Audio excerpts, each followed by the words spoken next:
ওই আল্লাহ কিন্তু রাগী আল্লাহ। হে বান্দা, মরণ পর্যন্ত আমি আল্লাহ তোমায় সুযোগ দিলাম, এত দয়া করলাম, আলেম ওলামা দিয়ে বুঝাইলাম, তাবলীগ ওয়ালা দিয়া তোরে বুঝাইছি, তোরে কত পীর মাশায়েখ দিয়ে আমার পথে ডাকলাম, কত মাহফিল দিয়া সম্মেলন দিয়া তোরে নামাজের কথা বুঝাইছি, এরপরে তুই আসো নাই। আমি আল্লাহ দয়া করছি আর দয়া করবো না। আজরাইল যখন হাজির হয়ে যাবে, তোর দুনিয়ার সম্পদ আর কাজে লাগবে না। আলমে আর থেকে আলমে আর হাম্মায়ের গর্ব, এরপরে হলো দুনিয়ার জগৎ, এরপরে আলমে বারজাখ কবরের জগৎ। আজরাইল যখন তোরে খপ করে ধরে ফেলবে, ওই কবরে যখন আমি তোরে নিয়ে যাব, ওই কবরে যদি বেনামাজি হয়ে যাও, জাহান্নামী হয়ে যাও, ওই কবরের আযাব সহ্য করতে পারবি না। আবু সাঈদ খুদরি রাদিয়াল্লাহু তাআলা জানা দেয়, ওই কবরে 99টা সাপ হাজির হয়ে যাবে। ওই কবরের সাপগুলোতে এত বিষ, ওই সাপ যদি দুনিয়ায় একবার শ্বাস করত, দুনিয়ার সব মানুষগুলো মারা যাইত। এত ভয়ঙ্কর কবরের আযাব। সেখান থেকে ইয়াউমুল আখিরাহ, ৫ম নম্বর জগৎ, কিয়ামতের ময়দানে আমি আল্লাহ উঠাবো।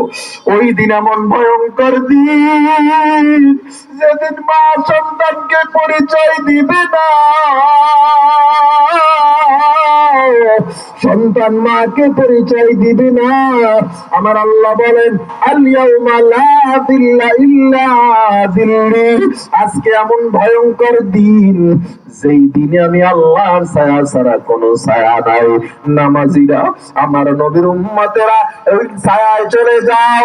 বেনামাজিদেরকে খুযুহু ফাগুল্লু সুম্মাল জাহিমা সাল্লু, বেনামাজিদকে পায়ে শিকল লাগাইয়া জাহান্নামে ফেলা দে। ওই জাহান্নাম কত ভয়ঙ্কর! ওই জাহান্নামের উপর থেকে একটা পাথর যদি ফেলে দেওয়া হয়, তলদেশে যেতে যেতে 70 বছর সময় লেগে যায়।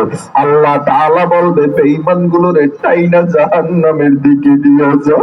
যখন ফেরেশতারা জাহান্নামের দিকে টানবে, আমার নবী সিজদায় পড়ে যাবে আর ডাক দিয়া বলবে,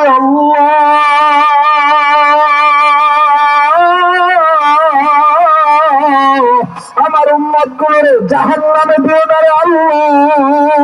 আমার উম্মত যদি একজন জাহান্নামে যায়, আমি নবী জান্নাতে ঢুকবো না। আল্লাহু আকবার, জোরে বলেন আল্লাহু আকবার। আমার একটা উম্মত যদি জাহান্নামে যায়, ও আল্লাহ, আমি জান্নাতে ঢুকবো না। আমার আল্লাহ বলেন, ইরফা রাসাক ইয়া হাবিবার রহমান, ও নবী মাথা উঠান। আল্লাহর নবী যখন মাথা উঠাবে, হাত্তা ইয়াবুল্লা লিহিয়াতাহু, ওই নবীর চোখের পানিতে দাড়িগুলো ভিজে টপ টপ করে পানি জমিনে পড়তে থাকবে। আমার আল্লাহ ডাক দিয়া বলবেন, নবী কাঁদেন কেন? আমার নবী বলবে, আল্লাহ, আমার উম্মত গুলোরে জান্নাতে দাও, আমার উম্মত রে জাহান্নাম খেয়ে ফেলবে। জাহান্নামের আওয়াজে কিয়ামতের ময়দানটা থরথর করে কাঁপবে। আমার আল্লাহ তাআলা বলবে, জান নবী, আপনার উসিলায় যার মধ্যে এক যারা পরিমাণ ঈমান আছে, তাকেও জান্নাতে দিয়ে দিলাম। এবার আপনি নির্ধারণ করেন, এবার আমার নবী এক যারা পরিমাণ ঈমানওয়ালাদেরকে ডাকবে। নবী তাকায়া দেখবে, তাহাজ্জুদ ওয়ালা, এত বড় আলেম, কত বড় বড় বক্তা, কত বড় বড় পীর, এদের মধ্যে এক যারা পরিমাণ ঈমান পাওয়া যায় না। আর তুমি আমি নামাজ না পড়ে বলি জান্নাতে চলে যাবে, এর চেয়ে বোকামি আর কিছু হতে পারে না।